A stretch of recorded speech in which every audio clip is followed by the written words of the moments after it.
আসসালামু আলাইকুম গাইস, আপনারা কেমন আছেন? আমি তো আলহামদুলিল্লাহ ভালো আছি। চলে আসলাম আরেকটা নতুন ভিডিও নিয়ে। শুটকি রান্না করব আজকে। তো আলু দিয়ে লইট্টা শুটকি রান্না করব। চলে আসলাম।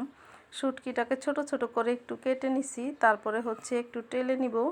একদম খোলা, খালি খোলার ভিতরে হচ্ছে শুকনো খোলায় একটু টেলে তারপরে হচ্ছে ওই কড়াইতে গরম পানি দিয়ে আমি হচ্ছে ভিজিয়ে রাখছি 5 মিনিট। তো ভিজিয়ে রাখলে কি হয়, গরম পানি বলতে কড়াইতে যে পানি, ঠান্ডা পানিটা কলের দিছি, দেওয়াতেই পানিটা গরম হয়ে গেছে।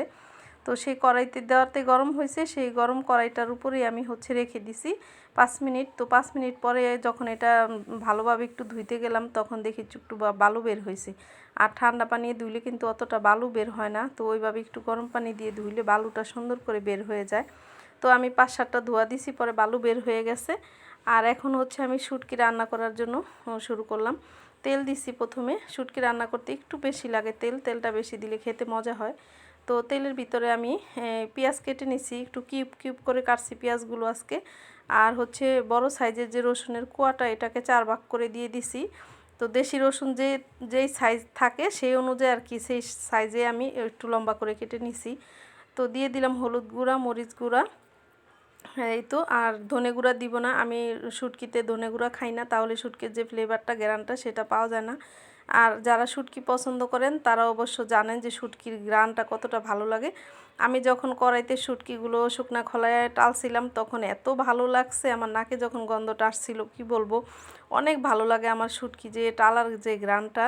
যারা খান না তারা অবশ্য ভালো লাগবে না, তাদের কাছে মনে হবে যে কি একটা গন্ধ, নোংরা, ভালো লাগে না। কিন্তু যারা শুটকি পছন্দ করে তারা কিন্তু এই গ্রানটা খুবই ভালো লাগে তাদের কাছে। তো জানি না কার কাছে ভালো লাগে, আমার কাছে খুবই ভালো লাগে।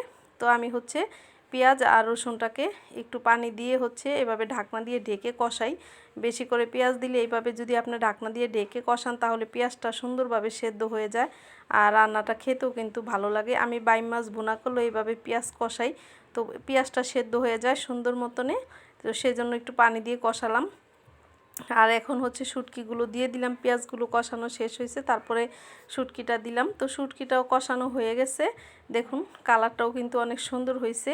তো এখন আমি হচ্ছে আলুগুলো দিয়ে দিব এর ভিতরে। আলুটা দিয়ে 5 মিনিটের মতো একটু কষাবো, বেশি কষাবো না, আর পানি দিব না। এমনিতেই আর কি মশলার সাথে আলুটাকে 5 মিনিট কষাবো, কষিয়ে তারপরে একবারে হচ্ছে পানি দিব।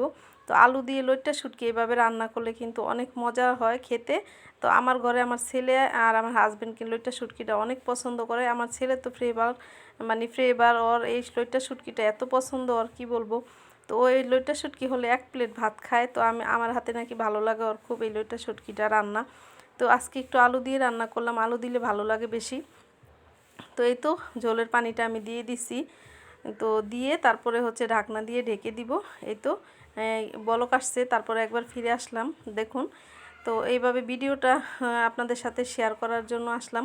তো ভিডিওটা দেখবেন কেমন লাগে, ভালো লাগলে অবশ্যই ভিডিওটা শেয়ার করে দিবেন, লাইক দিবেন, সাবস্ক্রাইব দিবেন। আর পেজে দেখে থাকলে ফলো দিয়ে লাইক দিয়ে সাথেই থাকবেন। তো আমার রান্নাটা হয়ে গেছে, আমি একটু ঝোল ঝোল করে রাখবো। আজকে আলু দিছি যেহেতু, ঝোলটা অনেক টেনে নিবে। তো এতটুকু থাকবে না, আরও কমে যাবে ঝোল। তো রান্নাটা শেষ। তো এভাবেই হচ্ছে আজকে রান্নাটা করে নিলাম। আপনারা আর একটু শুকিয়ে নিতে পারেন ঝোলটা, তাহলে আরও বেশি মজা হবে। তো আমি শুকাবো না, আলু দিছি সেজন্য। তো